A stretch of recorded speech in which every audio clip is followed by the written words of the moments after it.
இயேசு கிறிஸ்துவின் நாமத்தினால் உங்களுக்கு அன்பின் வாழ்த்துக்களை தெரிவித்துக் கொள்கிறேன்.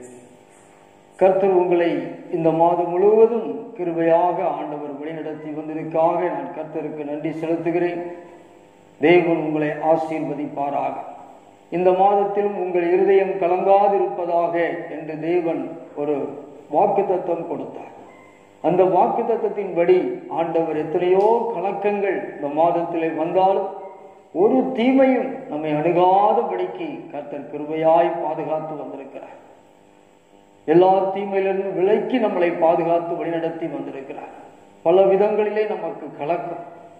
இந்த வாரத்திலேயும் நாம் ஒரு கலக்கத்தை பார்க்க போகிறோம். சத்துருவை குறித்து வருகிற கலக்கம் என்கின்ற தலைப்பிலே நாம் பார்க்க இருக்கிறோம். 1 சாமுவேல் 17ஆம் அதிகாரம் 32வது வசனத்திலே தாவீது சவுலிடத்திலே சொல்லும் பொழுது, இவனை குறித்து உங்களுடைய ஒருவருடைய இருதயம் கலங்க வேண்டாம் என்று சொல்லுகிறார். கோலியாத்தை குறித்து இஸ்ரவேல் மக்கள் கலங்கி கொண்டிருந்தார். பெரிய சேனையே பயந்து கொண்டிருந்தது. அவன் ஒருவனாய் வந்து என்னிடத்திலே சண்டையிட வாருங்கள் என்று அவன் கூப்பிடுகிறான். எல்லா இராணுவமும் பயந்திருக்கிறது. அப்போது தாவீது வந்து சொல்லுகிறார், இவன் நிமித்தம் உங்களுடைய ஒருவனுடைய இருதயமும் கலங்க வேண்டாம் என்று அவர் சொல்லுகிறார். சில நேரங்களிலே சில மனிதர்களை குறித்து நமக்கு கலக்கம் உண்டாகும்.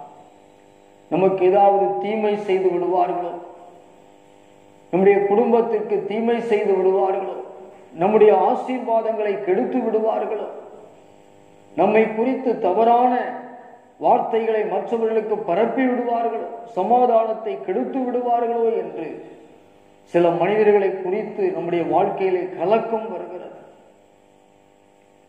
அதான் தாவீது சொல்லுகிறார், இவனை குறித்து உங்கள் ஒருவருடைய இருதயம் கலங்க வேண்டாம் என்று அவர் சொல்லுகிறார். அதனால் கர்த்தர் உங்கள் எல்லா கலக்கத்துக்கும் உங்களை விலக்கி காப்பார். 3 விதமான இடங்களில் இருந்து நமக்கு சத்துருக்கள் வருகிறார்கள். 1, மேலே இருந்து நமக்கு வருகிற சத்துரு. 2வது, நமக்கு உள்ளே இருந்து வருகிற சத்துரு. 3வது, வெளியே இருந்து வருகிற சத்துரு.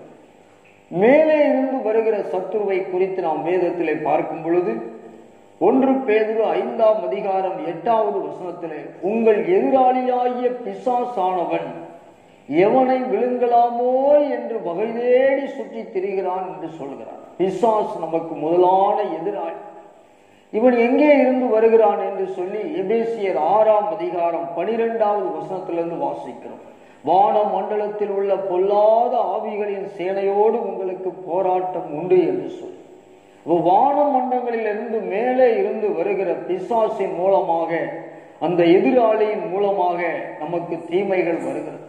இந்த பிசாசுடைய முழு நோக்கமே நம்முடைய ஆத்துமாவை அழிப்பதுதான். வேற எதுவும் நம்மிடத்தில் அவன் எதிர்பார்ப்பதில்லை. நம்முடைய ஆத்துமாவை எப்படியாவது அழித்து அதை பாதாளத்துக்கு கொண்டு போகும், நரகத்துக்கு கொண்டு போகும். அதுதான் அவனுடைய நோக்கம். ஆனபடினால் நம்மை ஜெபிக்க விடாதபடிக்கு, வேதம் வாசிக்க விடாதபடிக்கு, ஊழியம் செய்ய விடாதபடிக்கு, பரிசுத்தமாய் வாழ விடாதபடிக்கு அவன் தடை செய்வான். எப்படியாவது ஆண்டவரை விட்டு பிரிக்க வேண்டும் என்பதுதான் அவனுடைய திட்டம். எப்படியாவது கர்த்தரை விட்டு நம்மளை விலக செய்ய வேண்டும் என்று பல வழிகளிலே அவன் நமக்கு துன்பங்களை கொண்டு வருவான், நெருக்கங்களை கொண்டு வருவான். ஜெபிப்பதை தடை செய்வான், வேதம் வாசிப்பதை தடை செய்வான், பரிசுத்தமாய் வாழ்வதை தடை செய்வான், கர்த்தருக்குள்ளே சந்தோஷமாய் இருப்பதை, ஊழியம் செய்வதை, இதெல்லாம் எப்படியாவது தடை பண்ணிப்பான். இதை பண்ணிட்டா நம்ம ஆண்டவருக்காக வாழ முடியாது. நம்முடைய ஆத்துமா ஆண்டவரை விட்டு விலகி போக ஆரம்பிக்கும். அருமையான கர்த்தருடைய பிள்ளைகளே, இந்த பிசாசை ஜெயிப்பதற்கு ஒரே வழி, என்ன வந்தாலும் நம்ம ஜெபிக்க வேண்டும், என்ன வந்தாலும் வேதம் வாசிக்க வேண்டும், எந்த சூழ்நிலையிலும் பரிசுத்தமா வாழ வேண்டும், கர்த்தருக்காக ஊழியம் செய்யும். இதை மட்டும் விட்டுறக்கூடாது. இதை நீங்க தொடர்ந்து செய்துக்கிட்டு இருப்பீங்கன்னா பிசாசு ஓடியே போயிடும். அதான் அவனை ஜெயிப்பதற்கான வழி. 2வதாக நம்ம பார்க்கும் பொழுது 1 சாமுவேல் 18:29 நாம் வாசிக்கும் பொழுது, அங்கே சவுலை குறித்து சொல்லப்பட்டிருக்கு. சவுல் தான் உயிரோடு இருந்த நாளெல்லாம் தாவீதுக்கு சத்துருவாய் இருந்தார். தாவீது அவருடைய மருமகன். அது மாத்திரமல்ல, இஸ்ரவேல் மக்கள் தான் அவங்க எல்லாருமே. தாவீது யூதா கோத்திரம், சவுல் பென்யமீன் கோத்திரம், இவங்க எல்லாம் கர்த்தருடைய மக்கள். பாருங்க, கர்த்தருடைய மக்கள் எல்லாருமே அவங்களுக்குள்ளே சவுல் தாவீதை கொல்ல வேண்டும் என்று நினைக்கிறான். அவன் உயிரோடு இருந்த நாளெல்லாம் சத்துருவா அவன் நினைக்கிறான். பாருங்க, உள்ளே இருந்து வருகிற ஒரு பிரச்சனை. நிறைய குடும்பங்களிலே கணவன் மனைவி எல்லாம் சத்துருவா இருப்பாங்க. சகோதரிகள் சத்துருவா இருப்பாங்க. கேரளாவில் கடந்த நாளில் ஒரு கணவன் மனைவியை 10,000 ரூபாய்க்கு பாம்பு வாங்கி கொண்டு போய் அவர்களை கொலை செய்திருக்கிறார். மனைவியை காப்பாற்ற வேண்டிய கணவனே கொலை செய்திருக்கிறதை பார்க்கிறோம். அநேக இடங்களிலே சகோதரர்களுக்கு சகோதரர் விரோதமாய் இருக்கிறதை பார்க்கிறோம். சொந்த குடும்பத்துக்குள்ளே, சொந்த மக்களுக்குள்ளே, சொந்த சபைக்குள்ளே இப்படிப்பட்ட ஒரு எதிராளியை போல வாழுகிற ஒரு நிலைமையை பார்க்கிறோம். ஒருவரை வெறுக்கிற, பகைக்கிற, அப்படிப்பட்ட சத்துருவாய் செயல்படுகிற, தீமையை கொண்டு வருகிற இந்த காரியங்கள் வருகிறதை நாம் பார்க்கிறோம். இப்படி நம்ம சொந்த பந்தங்களுக்குள்ள இப்படிப்பட்டதான தீமைகள் வரும் பொழுது ஒரு நாளும் நாம் அவர்களுக்கு விரோதமான எந்த தீமையையும் செய்யக்கூடாது.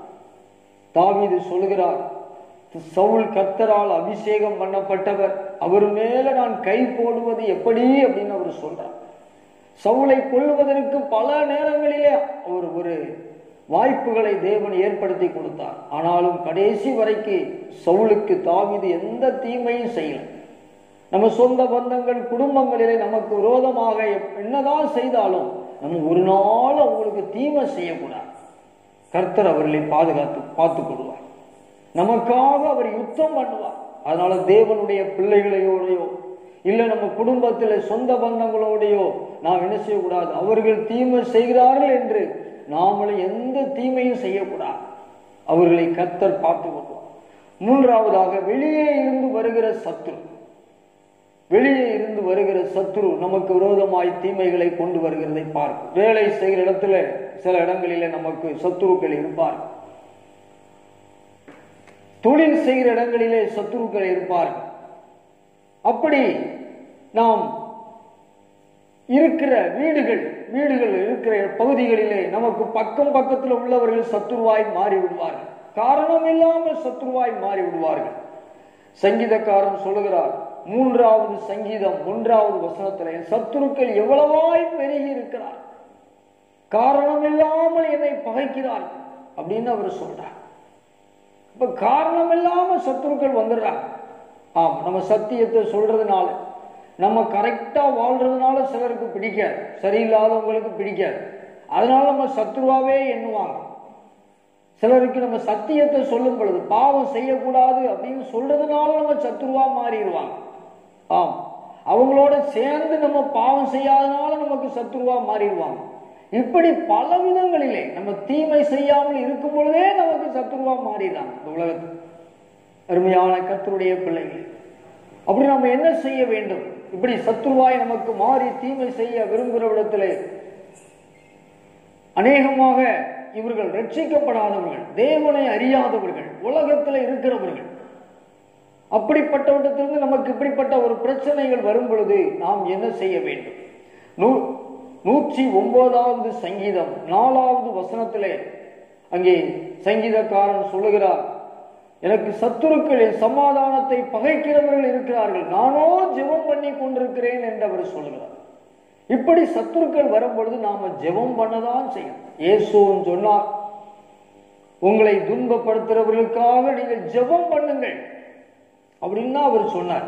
ஆனபடினால வெளியே இருந்து சத்துருக்கள் நமக்கு வரும் பொழுது, தீமை செய்ய வரும் பொழுது நம்ம ஜெபம் பண்ணிக்கிட்டே தான் இருக்கோம். நம்ம அவங்களோட சண்டையே போடக்கூடாது. அவங்கள்ட்ட நீங்க சண்டை போட போனீங்கன்னா, நியாயத்தை பேச போனீங்கன்னா அவங்க அநியாயமா பேசுவாங்க. அவங்கள்ட்ட நீங்க நியாயம் பேச முடியாது. அவங்கள்ட்ட சண்டை போட்டீங்கன்னா அவங்க உங்களுக்கு தீமை செய்ய பார்ப்பாங்க, நீங்க தீமை செய்ய முடியாது. அவங்கள மாதிரி ஒரு கெட்ட வார்த்தை நீங்க பேச முடியாது. அவங்களே மாதிரி ஒரு தீமையான காரியத்தை நீங்க செய்ய முடியாது. அதனால அவங்க ரொம்ப தீமை செய்கிறவங்களா இருப்பாங்க. அதனால ஒரு நாள் அவங்களோட நம்ம சண்டை போடக்கூடாது, நம்ம ஜெபம்தான் பண்ணணும். அப்படிப்பட்ட சத்துருக்கள் எழும்பும் பொழுது நாம் என்ன செய்யும்? தேவ சமூகத்திலே ஜெபம் பண்ணி கொண்டே இருக்கும். ஜெபம் பண்ணும் பொழுது, அவர்களுக்காக ஜெபிக்கும் பொழுது கர்த்தர் நமக்காக யுத்தம் பண்ணுவார் அவர்களோடு. அதனால் நாம் என்ன செய்ய வேண்டாம்? அவர்களோடு ஒரு நாள் யுத்தம் பண்ணக்கூடாது. அதுதான் நாம் அவனை ஜெயிப்பதற்கான ஒரு வழி. அது மாத்திரமல்ல, அருமையான கர்த்தருடைய யோசுவாவின் புஸ்தகம் 1ஆம் அதிகாரம் 5வது வசனம் சொல்கிறது, நீ உயிரோடு இருக்கும் நாளெல்லாம் ஒருவனும் உன்னை எதிர்த்து நிற்பதில்லை. மோசையோடு இருந்தது போல நான் உன்னோடு இருப்பேன் என்று சொல்லுகிறார். நம்ம உயிரோடு இருக்கிற வரைக்கும் ஒரு சத்ரு நம்மளை ஒன்றும் செய்ய முடியாது. வேதத்தின் பிரகாரம் பார்க்கும் பொழுது தேவனுடைய பிள்ளைகளை எந்த சத்ருவும் ஒண்ணுமே செய்ய முடியாது, நம்மளை ஜெயிக்கவே முடியாது. பவுல் சொல்லுகிறார், எங்களை எல்லா இடங்களிலும் வெற்றி சிறக்க பண்ணுகிற தேவன். இயேசுவை ஏற்றுக்கொண்டு ரட்சிக்கப்பட்டு வாழ்கிற ஒரு தேவனுடைய பிள்ளையை உலகத்துல யாரும் ஜெயிக்க முடியாது. நாம் உலகத்தை ஜெயிக்கிறவர்கள், ஜெயிக்க பிறந்தவர்கள். ஆண்டவர் நம்மோடு இருக்கிறார், யாரும் நம்மளை ஜெயிக்க முடியாது. அதற்கு நாம் என்ன செய்யணும்? ஒரு உயிர் உள்ள கிறிஸ்தவங்களா இருக்கும். சொல்றா, நீ உயிரோடு இருக்கும் நாளெல்லாம் ஒரு உயிர் உள்ள கிறிஸ்தவங்களா இருக்கும். உயிர் உள்ள கிறிஸ்தவங்களா இருக்கிறது என்றால் என்ன அப்படின்னா, நம்ம சரீரத்தை கிள்ளி பார்த்தோம்னா நமக்கு ஒரு உணர்வு இருக்குது நம்ம சரீரத்தை. ஏன்னா நம்ம உயிரோடு இருக்கிறோம், நம்ம கிள்ளி பார்த்தா ஒரு உணர்வு இருக்கு. அதை போல உண்மையாய் உணர்வு உள்ள கிறிஸ்தவர்கள், பாவத்தை குறித்த உணர்வு உள்ள கிறிஸ்தவர்கள் தான் உயிர் உள்ள கிறிஸ்தவம். நிறைய பாவம் செஞ்சு உணர்வே இல்லாம செத்து போன கிறிஸ்தவங்களா இருப்பாங்க. என்ன பாவனாலும் செஞ்சுக்கிட்டே இருப்பாங்க, எவ்வளவு சொன்னாலும் உணர்வே இருக்காது. அதான் உணர்வு இல்லாத செத்த கிறிஸ்தவர்கள். நாம் ஒரு உணர்வு உள்ள உயிர் உள்ள கிறிஸ்தவங்களா இருக்கும். என்ன பாவனாலும் உடனே அறிக்கையிட்டு உப்புரவாகி ஆண்டவரோடு இருக்கணும், ஆண்டவர் நம்மோடு இருக்கணும். அப்படி இருக்கும் பொழுது யாரும் நம்மளை எதிர்க்க முடியாது. நாம் ஒரு பலனுள்ள கிறிஸ்தவர்களா இருக்கும். அப்படி இருக்கும் போதுதான் சத்ரு நம்மளை ஒன்றுமே செய்ய முடியாது. உயிர் மட்டும் இருந்தா போதாது, பலனும் இருக்கணும். பலன் உள்ளவங்களா இருக்கும். பரிசுத்த ஆவி வரும் பொழுது நீங்கள் பலன் அடைந்து அப்படின்னு சொல்லப்பட்டது. பலன் அடைந்து பலனோட இருக்கிறதுனா என்ன? ஒரு மனிதன் உயிரோட இருக்கலாம், ஆனா ஒண்ணும் செய்ய முடியாம படுத்து கிடந்தா அவனால என்ன பலன் இருக்கு? உயிர் மட்டும் இருக்குது. அவன் படுத்து கிடந்தா ஒரு ஆள் அடிக்க வந்தாலும் சரி, அவனால ஒண்ணும் செய்ய முடியாது. அதனால உயிர் இருக்கிறது மட்டும் கிடையாது, பலனும் இருக்க வேண்டும். பலத்தினாலும் அல்ல, பராக்கிரமத்தினாலும் அல்ல, என்னுடைய ஆவியினாலே ஆகும் என்று கர்த்தர் சொல்றார். பரிசுத்த ஆவி வரும் பொழுது நீங்கள் பலன் அடைந்து ஒரு கிறிஸ்தவர்கள் உணர்வு உள்ளவர்களா இருக்கணும். அதை போல பலன் உள்ளவர்களா இருக்கும் பரிசுத்த. அப்படி நாம இருந்தோம்னா நமக்கு தோல்வியே இல்லை இந்த உலகத்தில். உயிரோடு இருக்கிற நாளளவுக்கு நம்மளை ஒருவரை எதிர்த்து நீக்க முடியாது. நமக்கு எதிரிட்டு வருகிறவர்கள் பின்னிட்டு திரும்பி போவார்கள், அவர்கள் வெட்கப்பட்டு போவார்கள், நம்மிடத்துல தோல்வி அடைந்து போவார். சில வேளை நமக்கு கஷ்டங்கள் பாடுகளை வருகிறதை பார்த்து நம்ம என்னமோ தோல்வி அடைஞ்சிட்டோம்னு நினைக்கிறாங்க. நமக்கு வருகிற துன்பங்களை பார்த்து, கஷ்டங்களை பார்த்து அநேகர் நம்ம என்னமோ தோல்வி அடைஞ்சிட்டமாய் நினைக்கிறாங்க. இல்லவே இல்லை, எந்த துன்பமும் நம்மளை தோல்வி அடைய பண்ண முடியாது. இயேசுவை சிலுவையிலே அடிச்சு கொன்னுட்டோன்னு நினைச்சாங்க. ஆனால் வேதம் சொல்கிறது, அவர் சிலுவையிலே வெற்றி சிறந்தார். அவர் 3ஆவது நாள் உயிரோடு எழுந்தார், வெற்றி சிறந்தார். அதனால எந்த துன்பமும் நமக்கு தோல்வி இல்லை. கிறிஸ்தவர்கள் எப்பொழுதும் எல்லா சூழ்நிலைகளிலும் அவர் வெற்றி பெறுகிறவர்களாகவே இருக்கிறார். நம்மளை எதிர்த்து இந்த உலகத்துல யாரும் நின்று ஜெயிக்க முடியாது. நம்மளோடு கர்த்தர் பயங்கர பராக்கிரமசாலியாய் நம்மளோடு இருக்கிறார். எல்லா இடங்களிலும் சூழ்நிலையில் நமக்கு வெற்றி உண்டு, தோல்வி என்பதே இல்லை. அருமையான கர்த்தருடைய பிள்ளைகளே, நீங்க எந்த இடத்துல இருந்தாலும், எத்தனை மோசமான மனிதர்கள் உங்களை எதிர்த்து வந்தாலும் நீங்க கலங்க வேண்டிய அவசியம் இல்லை. ஆமா, இவன் நிமித்தம் ஒருவனுடைய இருதயம் கலங்க வேண்டாம். யாரையும் நினைத்து நீங்க கலங்கவே கலங்காது. யாரும் உங்களுக்கு எந்த தீமையும் செய்ய முடியாது. கர்த்தர் உங்களோடு இருக்கிறார், நீங்கள் ஜெயம் பெறுவீர்கள். நாம் ஜெபிப்போம். பரலோக பிதாவே, உம்மை நன்றியோடு துதிக்கிறோம். அநேக வேளைகளில் பொல்லாத மனிதர்களை குறித்து எங்களுக்கு கலக்கம் வருகிறது. இருதயத்தில் எங்களுக்கு தீமை செய்யக்கூடிய மனிதர்களை நினைத்து எங்களுக்கு கலக்கம் வந்து விடுகிறது. இவர்கள் ஏதாவது ஒரு தீமை செய்து விடுவார்களோ, எனக்கு ஏதாவது ஒரு தீமை வந்து விடுமோ, பிசாசு ஏதாவது ஒரு தீமையை கொண்டு வந்துடுவானோ, சத்ரு ஏதாவது தீமையை கொண்டு வந்து விடுவானோ என்ற ஒரு கலக்கம் எங்க உள்ளத்தில் அநேக வேளையில வருகிறது. நாங்கள் கலங்கி போயிருக்கிறோம். ஆண்டவரே, இந்த நாளிலே உம்முடைய வார்த்தை எங்களை தைரியப்படுத்துகிறது. இவன் நிமித்தம் ஒருவருடைய இருதயம் கலங்க வேண்டாம் என்று சொன்னீங்களே. என்னுடைய கலக்கங்கள்ல யாரை குறித்து, ஒருவேளை இங்க வேலை செய்கிற இடத்திலேயோ, இல்லை நான் தொழில் செய்கிற இடத்திலேயோ, இல்லை நான் வாழக்கூடிய இடத்திலேயோ, ஊழியத்துக்கு போகக்கூடிய இடங்களிலேயோ, எங்கேயோ எனக்கு இருக்கிற எந்த சத்துருவையும் குறித்து இருக்கிற கலக்கம் இன்றைக்கு விட்டு விலகி போகட்டும் இயேசுவின் நாமத்தில். ஆண்டவரே, தைரியத்தை தந்ததற்காக உமக்கு ஸ்தோத்திரம். அவர்கள் எங்களை ஒன்றும் செய்ய முடியாது. நாங்கள் விசுவாசி தொடர்ந்து எங்களை ஆசீர்வதிங்க, பலப்படுத்த வருகிற மாதத்தையும் எங்களுக்கு ஆசீர்வதித்து தான் இயேசுவின் நாமத்தில் ஜெபிக்கிறோம் நல்ல பிதாவே. ஆமென்.